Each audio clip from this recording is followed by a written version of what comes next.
And of course, to help us unpack these developments in Tshwane, we join now via Zoom by our SABC News reporter, Patricia Visagie. Patricia, good morning. So it's been a revolving door of mayors, and hardly 2 weeks after being elected as Tshwane Council Speaker, Ndwanana is now already facing a motion of no confidence against him. So let's talk about these events and just the chaotic scenes that the general public is privy to. Good morning, Sakina, and to our viewers. Definitely, the Speaker being in his position just over 2 weeks, he's already actually facing the chop. Of course, the multi-party coalition saying that they feel that he's unfair, they feel that he is a puppet speaker. It's the very same terminology that we heard when Dr. Murunwa Makwarela was elected as mayor. They labeled him a puppet mayor. Now, that's the same name for Ndwanana. He is being labeled a puppet speaker, and they're saying that he's put there, of course, as the EFF and the ANC are actually calling the shots, and that's where they feel that he is actually a puppet. He's not thinking for himself, and he is obviously going to compromise the agenda, rather, and the aim for the multi-party coalition to have Celia Brink elected as mayor. And yesterday they repeated that. And of course, it's also about the numbers, Sakina. You would remember about 2 weeks ago, the EFF ANC side, they had the numbers. That's when the Action SA DA side faced serious challenges with some of their councillors who obviously voted for Murunwa Makwarela. So they had to clean out house. You remember how they subjected their councillors to lie detector tests. And of course, Action SA fired 3 of their councillors. So now they've replaced those councillors. They feel confident again, and they've got the numbers. And they're ready to obviously elect Celia Brink in. But the other side, they're not 100% sure. Then there's the issue of their mayoral candidate. They've got the PAC's Mulwandwa Tshabadi as their mayoral candidate, and there's also not 100% certainty there as well. It's another one-seat party, and there's the issue of where they can't agree whether he is a suitable person for this position. So now, obviously, you have these delay tactics from the EFF and ANC side.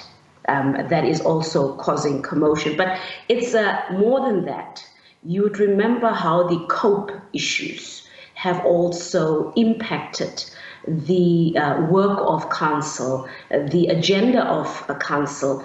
And the previous week, there was the issue around the Action SA councillors who were fired, yet they were still present in council. And there was the issue around the COPE PR councillor, rather, who replaced Murunwa Makwarela. And there were a lot of discrepancies around Justice Sifanyetso. And of course, the DA crying foul about his status and the presence of the Action SA candidates.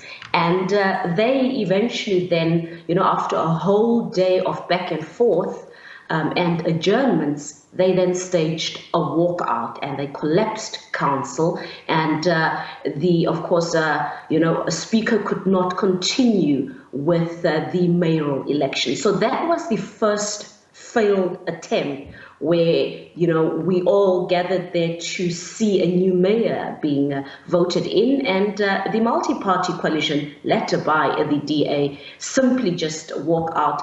And they're actually not allowed to, as the law states very clearly, that all councillors have to be present in council, and they need to obviously abide by the law. There's also a court order that speaks of this. But They walked out. The following week, they obviously felt confident that now they've got their ducks in a row and they're going to elect a new mayor. But the COPE issue was still not resolved. There was still these back and forth statements coming from the two factions of COPE around Justice Sifanyetso. So the speaker then said that the mayoral elections can't continue while you have this outstanding matter. He then asked for more time and said that he needs to get legal counsel as to what is the way forward, because the one faction is saying that Sifanyetso is the new COPE candidate, while the other faction had actually withdrawn him from council. So there was that outstanding issue, and he adjourned council, saying that we need to do things by the law.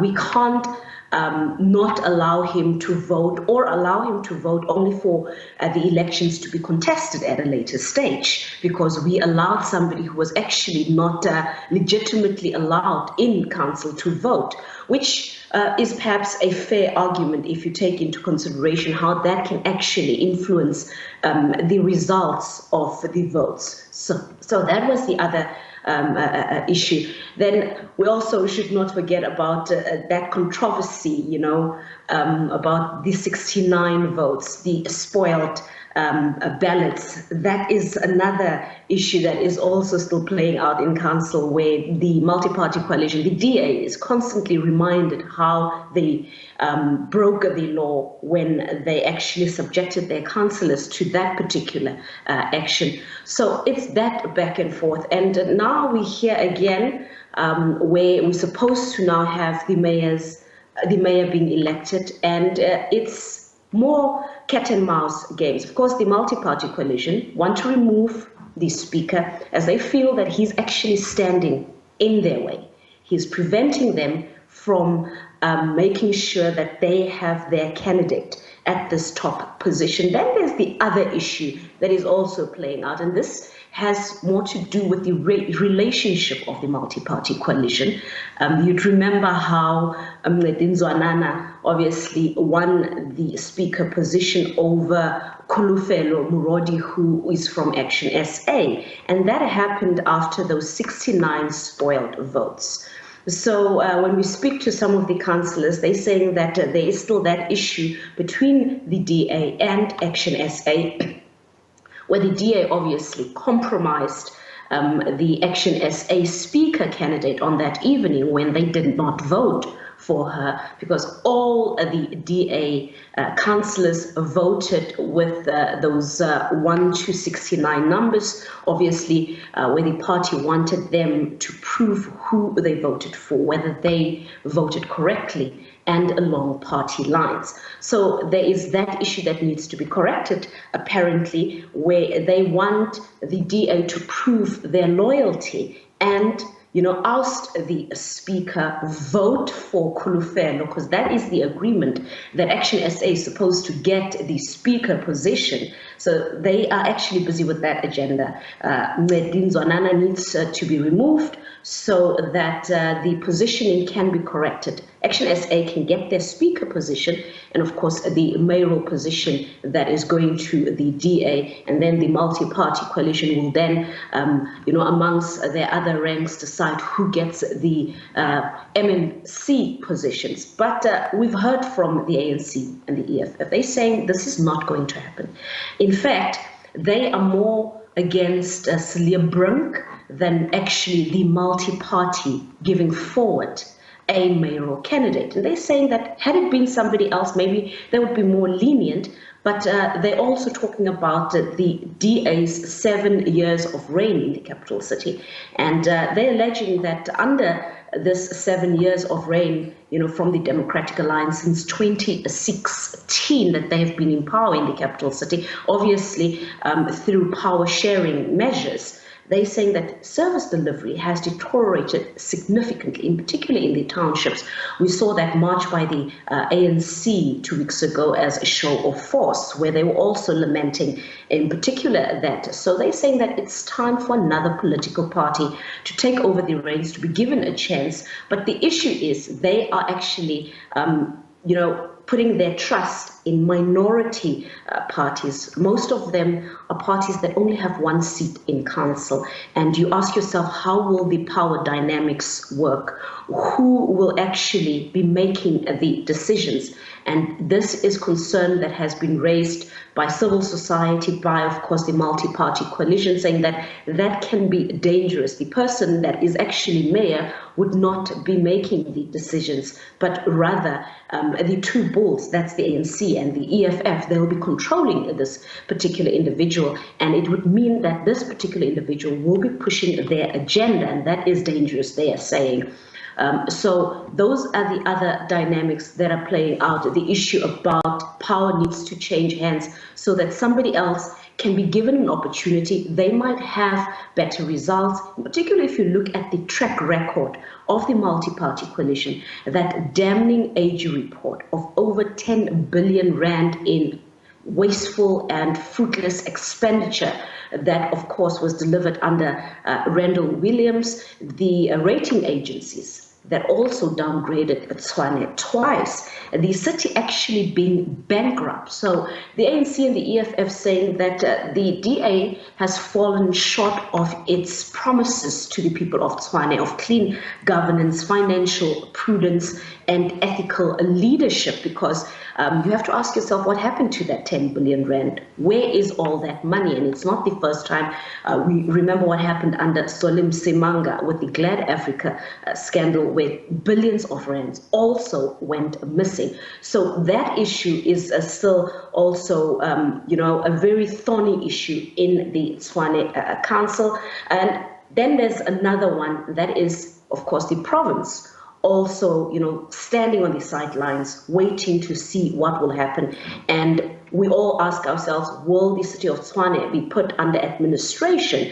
And today, we are going back again. We are expecting to see them, attempt to elect a mayor. But we've already heard the other side saying that they're going to block this. There's also the issue of numbers. Of course, the multi-party coalition feel that they've got the upper hand, they've got enough numbers. But, we've heard from the EFF saying that there's no such a thing. They still have a whole lot of unhappy DA and Action SA councillors who are willing to vote with the other side if there is a secret ballot and there are no tactics to expose how they voted.